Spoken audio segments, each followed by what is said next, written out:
What's up, people? Listen, I want to go over my history as a lover of K-pop, appreciation fan of K-pop, because my last video, when it came to talking about K-pop demon hunters, I got the typical netizen response, which was Westerners will never love K-pop, blah blah blah blah blah blah blah. So yeah, I didn't know people were still doing that in 2025, especially after Psy, especially after BTS, especially after Blackpink, because you think about it, when that stuff was like really prominent back in 2013, right? That was when that type of mindset was prominent. It's kind of weird that it's 2025 and people still think that people in the United States have an issue with K-pop. I promise you guys, listen, people in the United States love K-pop. It's a very, very accepted thing. It's not weird, all right? Like maybe in 2012 it was weird when people didn't know anything about it, but let me talk about that actually, because my history with K-pop goes back to 2011. 2011 is when I first found out about K-pop. That was when I was actually in a group. So I'll show you a picture of like the group members at the time, right? We were actually in a group, and that group was called Prodigy GT. That group was my band at the time. And so think of it like this: if Jimi Hendrix and Kanye West had a baby, it would sound like my group, right? That was a group that I wrote, produced all the music for.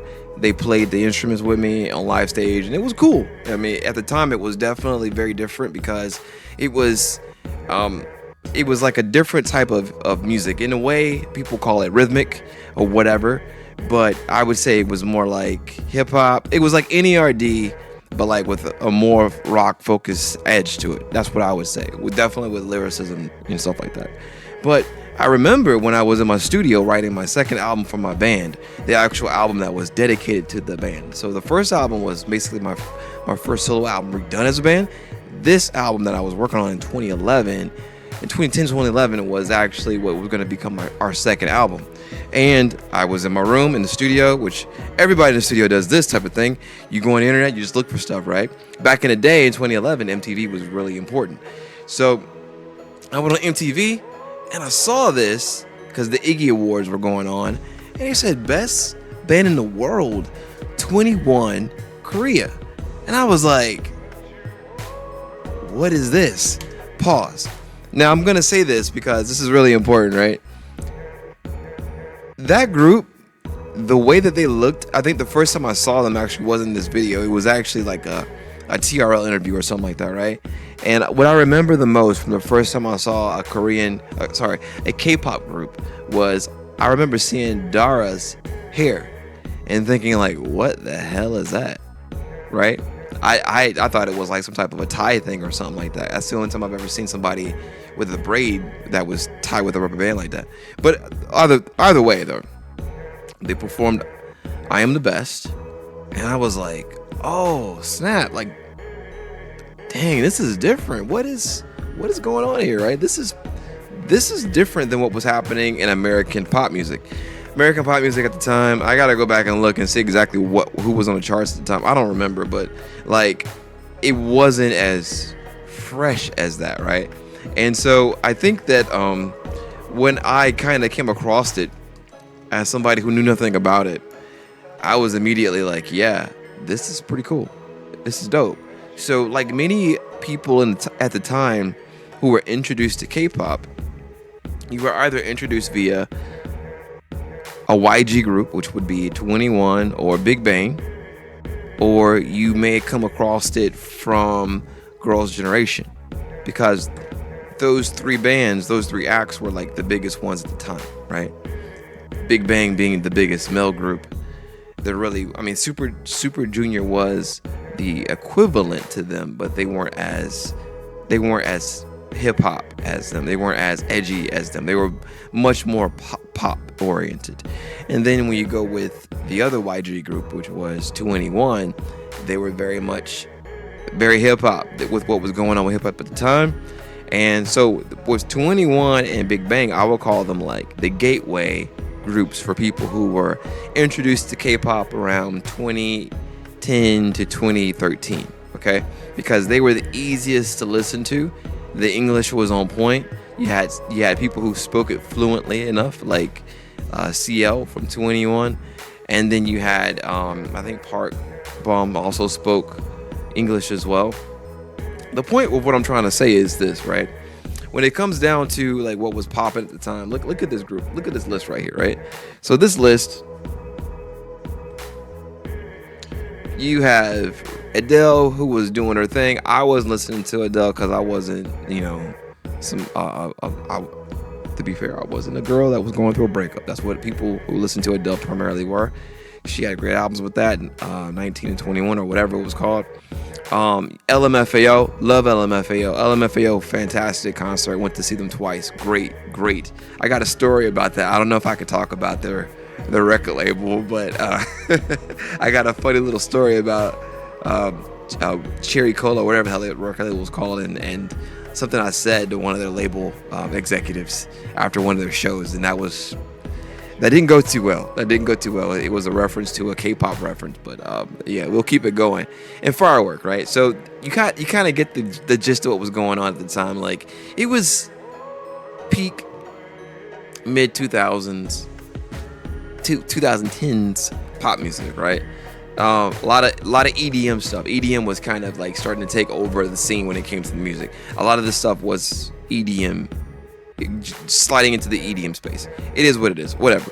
All right. So getting back to this, right? So like I told you, I was literally in my studio, and I'm watching MTV Iggy on like actual MTV.com because YouTube wasn't as popular as it was now. And one thing I noticed, I was like, man, their style is pretty dope, right?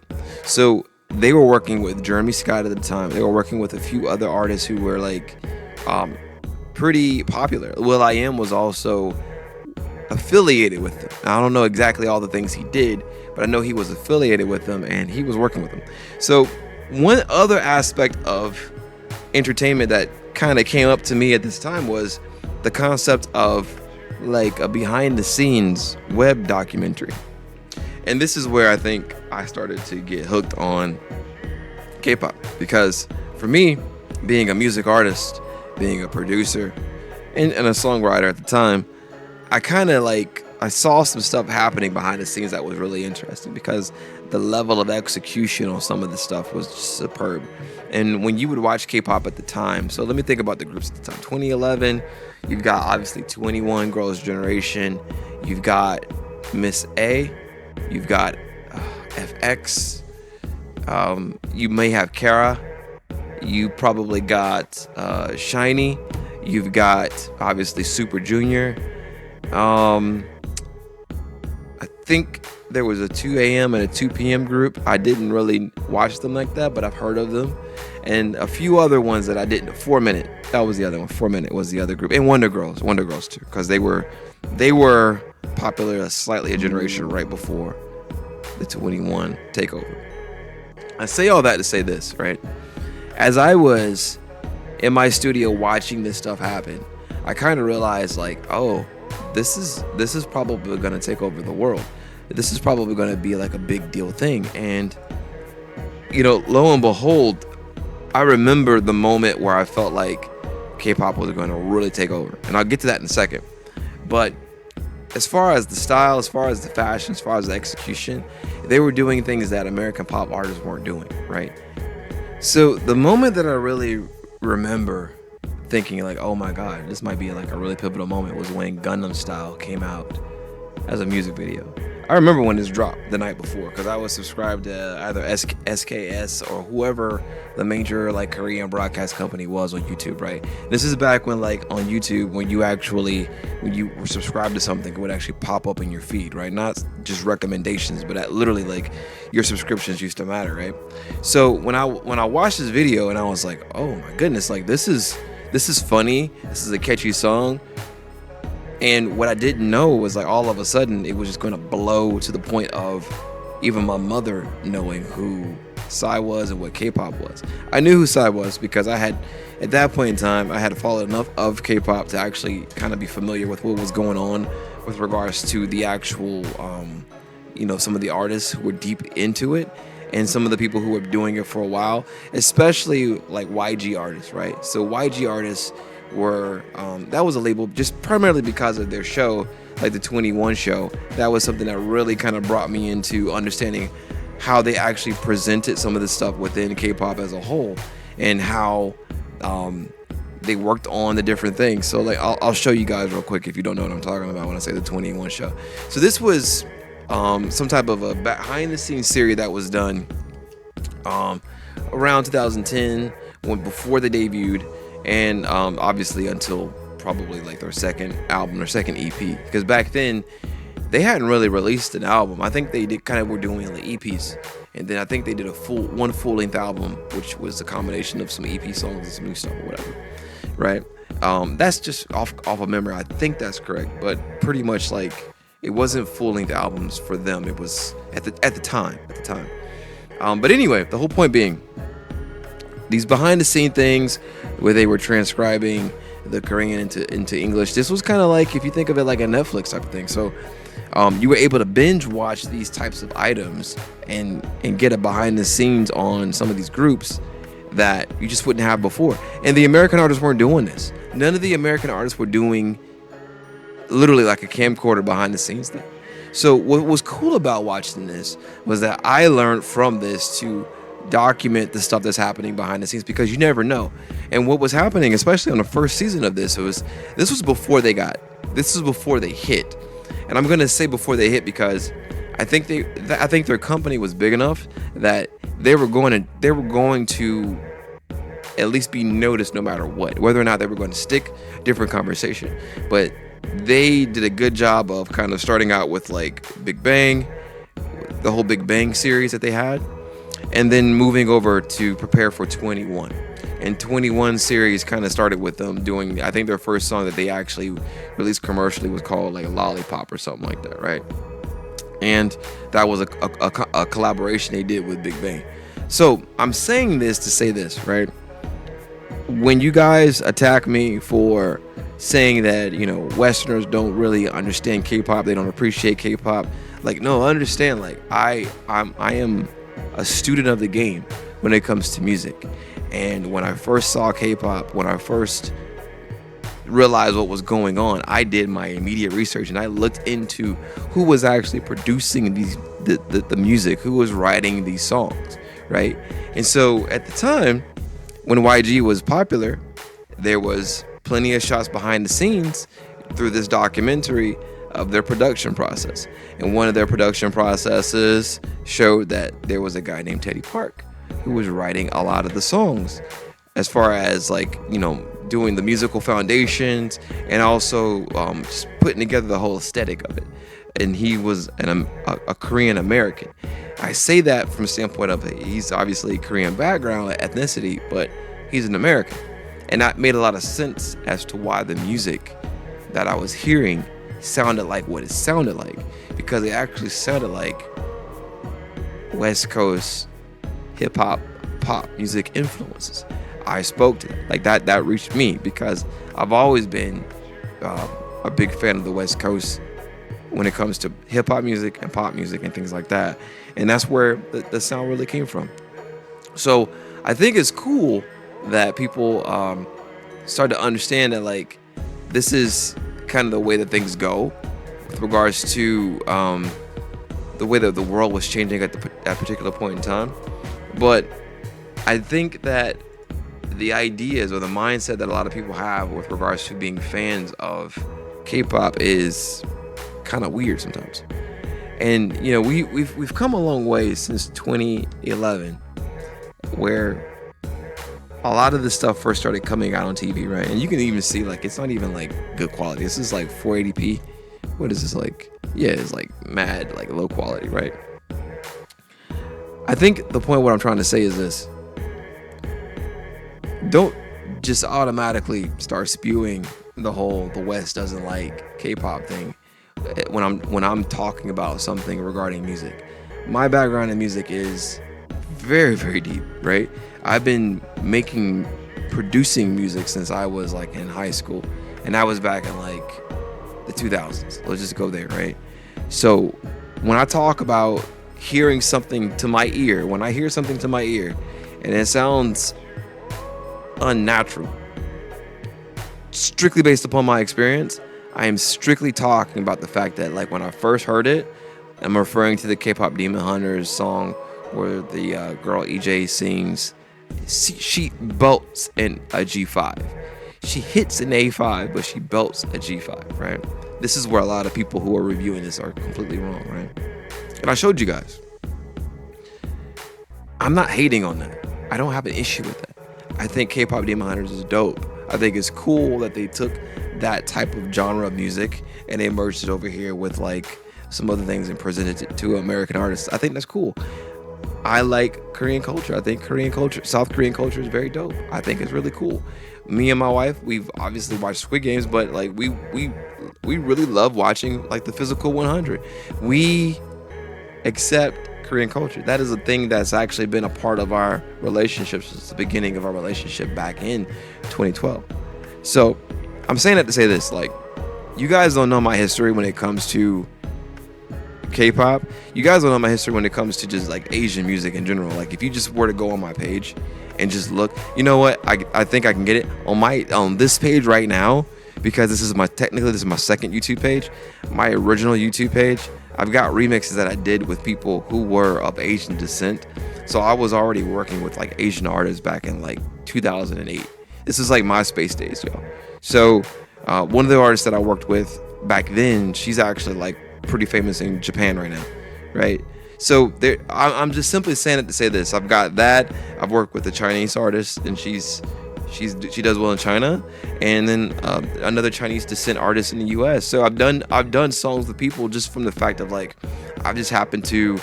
It's kind of like led to another thing type of a thing, right? All I'm saying is this, man. Like, you can be a fan and you can be respectful, but you can have an opinion, and that's totally cool, especially if you're not like being disrespectful. So when you're talking about, when you're objectively talking about listening to something, watching something, going into depth with regards to like what exactly is this thing that I'm consuming, when it comes to like a criticism of somebody's performance or whatever, that's totally okay.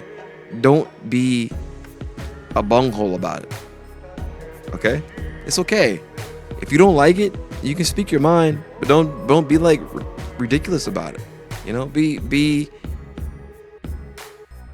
cordial and respectful about it, and we can have that conversation. I'm saying all this, and I'm kind of realizing, like, you know, maybe I should dive more into some of the other aspects of K-pop that I've been tied to. But I remember as a producer noticing some of the stuff that they were doing over there and really kind of taking notes to how the music was constructed, how the product was put together, how you guys hear stories about people being told like you've got to like rehearse and practice and X, Y, and Z. So just real quick, I'll just tell you this real quick. So I'm the frontman for a rock hip hop band, essentially, right? So I'm rapping, I'm playing guitar, and at that point in time in 2011, 2012, I wasn't anywhere near as good as I am now, right? But I got good because I practiced a lot, right? Like legitimately practice. I got told by one of our mentors for our group, he basically was like, hey, listen, if you can't play without, the lights on and the power off, basically meaning if you can't see what you're playing, if you can't hear what you're playing and play it perfectly, then you're not ready. And I thought that was like crazy. But then I was like, you know what? I get it. It comes down to being muscle memory and tie into being a performer that I wasn't picking up on when it came to American music. But that's a different day. It's a different story for a different day. So I'll just kind of park it here. But at the end of the day, I'm just going to say this, like, your boy's been messing with K-pop for a long time. So please understand that I ain't hating when it comes to K-pop Demon Hunters. I'm definitely not hating on Teddy Park because I'm a huge fan of Teddy Park. He's one of the biggest reasons why I got into K-pop in the first place when it came to the production, because he just knocked it out the park. And some of the other people associated with the project as well, they were definitely big influences on me when it came to just songwriting in general. So with that being said, let me know when you got into K-pop. Let me know when you first were introduced to. Is if you're from Korea, you're from Korea. Cool. You probably knew it from birth. But, we got a lot of things we can talk about when it comes to this, and a lot of things that I can kind of give a perspective on when it comes to what I picked up on what's happening here within the genre. So anyway, if you guys want to talk about that, hit me up in the comments. Give me your feedback. Let me know your thoughts. Some of the stuff that you've been dealing with when it comes to your experiences with K-pop, especially if you're American. And yeah, so I'll holler at you guys later. I'm Prodigy Music Man. Please like and subscribe, and I'll talk to you guys later. Peace.